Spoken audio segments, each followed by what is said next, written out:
अपेक्षित आहे, या तरुणाईला काय दिलं पाहिजे, त्या देशाला या ठिकाणी एखादं बजेट तयार होत असताना महाराष्ट्राला त्याचा काय फायदा झाला पाहिजे आणि पर्यायाने माझ्या मतदारसंघामध्ये त्याची व्यवस्था कशी लागेल याचा दृष्टिकोन ठेवून आपल्याला तिथं काम करावं लागतं. तुमच्यापैकी समोर बसलेल्यांना किती लोकांना वाटतं उद्या मोदीजींचं शासन येणार आहे? 100% लोकांना. माझ्या सर मला तर वाटायलाच पाहिजे.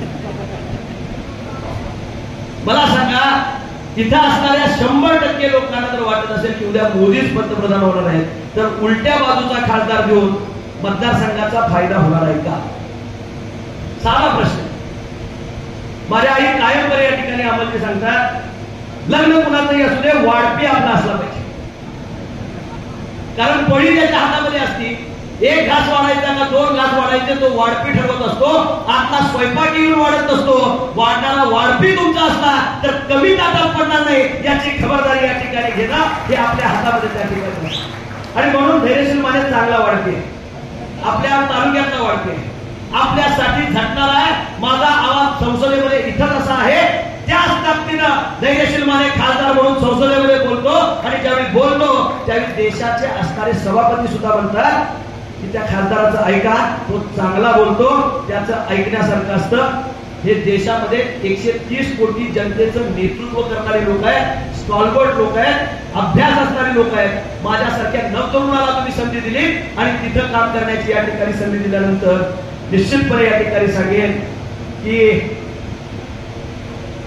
मी माझ्या कामामध्ये कुठेही कसूर केलेलं नाही. खासदार म्हणून कसूर केलेला नाही, विकासामध्ये कसूर केलेलं नाही. 563 गावं येतात आपल्या लोकसभा मतदारसंघात. त्यापैकी 510 गावामध्ये लोकसभेचा माझा निधी गेला हे मी अधिकृतपणे व्यासपीठावर सांगतो. 3 वर्ष कोविडची परिस्थिती होती, मला निधी देता येत नव्हता, तर निधी बंदच केला होता खासदारांचा. आणि त्या काळामध्ये फक्त आरोग्यासाठी सगळा निधी वापरला गेला, खासदारांचा निधी गोठवला गेला. पण तदनंतरच्या 2 वर्षामध्ये आलेला निधी आहे ना, 2 वर्षामध्ये 8,200 कोटी रुपये हा आपल्याला 2 वर्षामध्ये आलेला निधी आहे. त्यामध्ये इथंच गडकरी साहेबांची सभा झाली होती. किती लोक होती गडकरी साहेबांच्या सभेला मला माहिती? यात ते होते बरेच जण.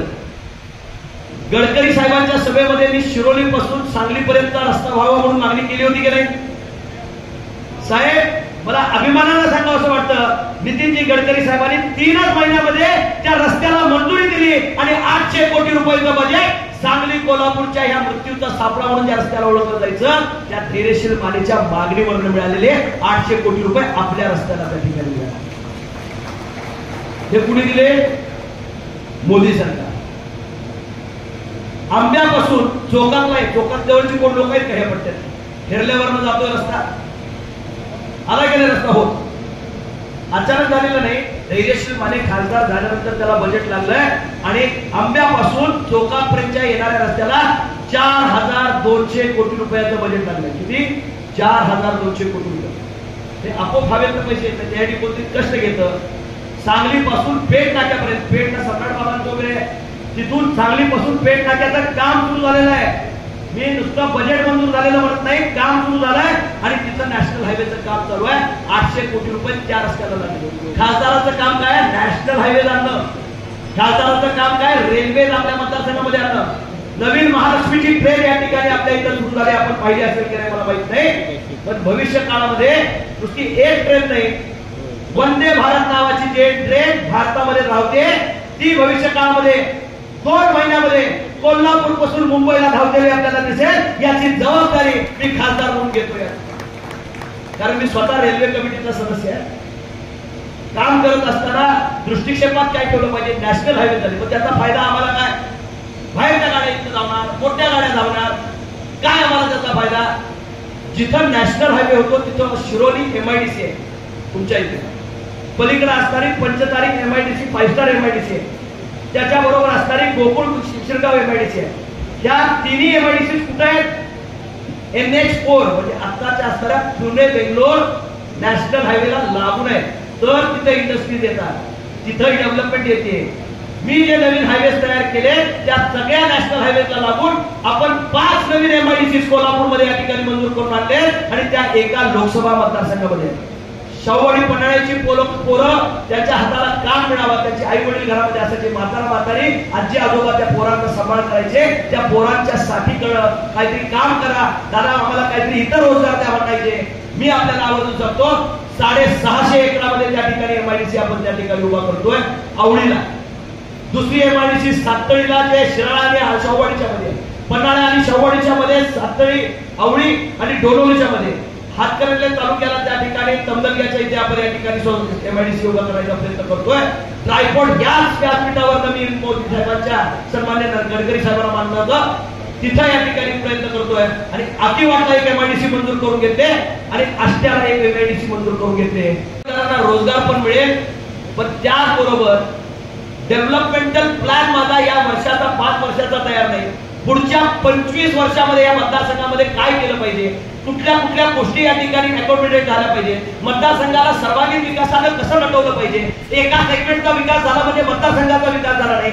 अनेक सेगमेंट्स आहेत. बेरोजगार मुलांचे प्रश्न वेगळे आहेत, शेतमजुरी करणाऱ्यांचे प्रश्न वेगळे आहेत, शेतकऱ्यांचे प्रश्न वेगळे आहेत, उद्योजकांचे प्रश्न वेगळे आहेत, गावात कष्ट करणाऱ्यांचे वेगळे आहेत, माता भगिनींचे वेगळे आहेत, वडीलधाऱ्यांचे वेगळे आहेत. या सगळ्यांना ऍड्रेस त्या ठिकाणी करता आलं पाहिजे आणि त्याच्यासाठी होलिस्टिक व्ह्यू असणारा सर्वांगीण विकासाचा संकल्प अष्टपैलू खासदार आपल्याला अपेक्षित असतो. एका विषयामध्ये पास झालं तर 10वी पास होता येते का?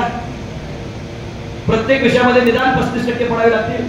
खासदाराला सुद्धा एक विषय घेऊन खासदार होता येत नाही. त्याला प्रत्येक विषयाचं ज्ञान पाहिजे, त्याच्यावर बोलण्याची हिंमत आणि धमक पाहिजे. तिथं बोलत असताना त्या पार्लमेंटला ते पटवून देण्याची ताकद पाहिजे आणि त्यातून कायद्यामध्ये त्याचं रूपांतर करण्याची हिंमत पाहिजे, तरच त्या ठिकाणी तो खासदार म्हणून शोभतो. मी नरेंद्र मोदी साहेबांचे हात बळकट करायला जरूर जातोय, पण त्याचबरोबर एकनाथ शिंदे असतील, देवेंद्रजी फडणवीस साहेब असतील आणि अजितदादा पवार साहेब असतील, ही जर मंडळी राज्यामध्ये नसतील तर धैर्यशील माने ही कामच करू शकणार नाही. 2 वर्षातली कामं कधीची आहेत? महायुतीचं शासन आल्यापासूनची कामे आहेत, त्याच्या मागची कामं नाही. वाढपी कोण आहे? धैर्यशील माने. पण स्वयंपाकी हे तिथं त्याने स्वयंपाक केला, वाढपी दिसताना दिसतो. कोणी आणलं? धैर्यशील माने आणलं. पण धैर्यशील माने एकटा आणू शकत नाही. मी त्यांच्या विचाराचा वाढपी आहे म्हणून खऱ्या अर्थानं माझ्याकडे एक एक्स्ट्रा पळी देण्याचं काम हे मंडळ करत आहे आणि म्हणून जास्तीचा निधी आजपर्यंतच्या इतिहासात हातकणंगले लोकसभा मतदारसंघामध्ये कधीही आला नव्हता. मी जबाबदारीनं सांगतो आणि खात्रीपूर्वक सांगतो, आतापर्यंतच्या इतिहासातला सर्वात जास्त निधी हा खासदार धैर्यशील मानेनं गेल्या 2 वर्षामध्ये आणला. आपलं मत विकासावर मी मागतोय, हात बळकट करून मागतोय. असाच आलो असतो मतदारसंघामध्ये, काय खासदार आमच्याकडे रोज यायचा असं जर मला समजा, मी रोज तुमच्या गावाकडे येतोय, तुम्हाला भेटतोय, वर्षभर भेटतोय, तुमचा चहा पितोय, तुमचा कांदे पोहे खातोय, कधीतरी मटणाचं जेवण सुद्धा तुम्ही गेलं तर तुमच्याकडे जेवायला येतोय. पण 5 वर्षामध्ये जर तुमच्या गावामध्ये एकही काम झालं नाही तर तुम्ही काय म्हणणार? 5 वर्ष नुसतं येतंय जातंय खातंय पितंय, आमचंच खातंय, आमच्या गावाला 1 रुपयाचं काम दिलं नाही. कदाचित खासदार तुम्हाला कमी दिसला असेल, पण खासदाराचं काम प्रत्येक मतदारसंघाच्या गावागावामध्ये दिसेल. तुम्हाला खासदार हुडकायचं असेल तर त्या कामामध्ये बघा धैर्यशील माने तुम्हाला नक्की दिसेल. एवढंच या कार्यक्रमाच्या निमित्तानं सांगतो. जी कामं केली ती ह्या नेत्यांच्या मदतीनं, महायुतीच्या मदतीनं केली. आज शोभिकाताई बोलल्या, बोलत असताना पाटील साहेब आमचे बोलले, अजून अमल साहेब बोलायचे.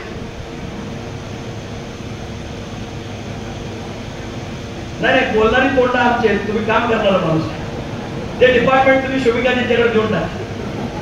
तुम्ही कमी बोलणारे आहात आणि जर कमी बोलणारी माणसं जास्त काम करतात असं असेल तर त्यात अमल माडकांचं नाव घ्यावं लागेल. कारण अमल माडिक हे कामामध्ये गुंतणारा माणूस. मी जिल्हा परिषद सदस्य असताना आम्ही दोघेही जिल्हा परिषद सदस्य होतो. एकाच बॅच मध्ये एकदा पोरगा आपल्या बरोबर असेल शिकत आणि अचानकपणे बॅच सोडून गेला आणि पुढच्याच टप्प्यावर गेलो. तसं अमल माडिक मला अचानक सोडून गेल्याने आमदार झाले. दोघेही स्थायी समितीमध्ये गेले होतो आणि अचानक त्यांचं प्रमोशन झालं. मी पण म्हटलं आपले अच्छे दिन आएंगे, तेच सांगलो आपले अच्छे दिन आएंगे आपण म्हणत होतो. तोपर्यंत शोभिकाजी आल्या. अर्ध्या टर्मला अमलजी, दुसऱ्या टर्मला शोभिकाजी. 50-50 मॅच मध्ये आम्ही तिघही एकाच सभागृहामध्ये त्या ठिकाणी काम करायचो. मला आनंदाने सांगावं असं वाटेल कामासाठी वाहून घेतलेलं माडी कुटुंब आहे आणि ही दोन्ही जोडी दिवस रात्र त्याच्यासाठी या ठिकाणी राबत असते. यांचं मनापासून मी त्या ठिकाणी जवळ पाहिलेलं काम. पण त्याचबरोबर पाटील साहेब म्हणाले कुणाला घाबरू नका. चेष्टेत बोललेल्या गोष्टीची रील होत्या. चेष्टेत घाबरायला मी बाळासाहेब मानेंचा राहतो आहे. माझ्याकडे घाबरणं माझ्या डिक्शनरीमध्ये या ठिकाणी लिहिलेलं आहे. पाटील साहेब इतिहास बघा, कधीही या ठिकाणी घाबरण्याची तडजोडीची भाषा करत नाही. जो माणूस म्हणत होता नरेंद्र मोदी सुद्धा माझ्या विरोधात उभारले तरी सुद्धा मी निवडून येऊन, त्या माणसाला या मतदारसंघामध्ये धूळ चालणारा खासदार धैर्यशील माने हे आपल्याला या ठिकाणी आवडतं. काम करत असताना राजकारण करायचं असतं. चेष्टेत एखादी गोष्ट आपण सहज बोलून जातो, त्याचा वापर कशासाठी केला जातो. सोशल मीडिया दुधाने प्रसिद्ध. अमोल महाडिक माझे मित्र आहेत आणि त्यांच्या प्रती असणारी माझी भावना ही आजची नाही, ही राजकारणाच्या पलीकडची. महाडिक कुटुंबाचे आणि माने कुटुंबाचे ऋणानुबंध आजचे नाही, हे राजकारणाच्या पलीकडे आहे. मगाशी तुम्ही शोभिकाजी बोलताना आप्पांचा संदेश घेऊन आला, पण तुम्हाला त्याच्या पलीकडचं एक उदाहरण सांगतो. माने साहेब ज्यावेळी आजारी होते आणि त्यांचं किडनीचं ऑपरेशन व्हायचं होतं, ब्रिज कॅन्टीनला माने साहेब ऍडमिट होते आणि त्या काळामध्ये शुगर वाढल्यामुळे किडनी प्रॉब्लेम आला आणि किडनी बदलायची वेळ आली. आज जाऊन तुम्ही आप्पांना घरामध्ये या ठिकाणी विचारा, ते तुम्हाला सांगतील.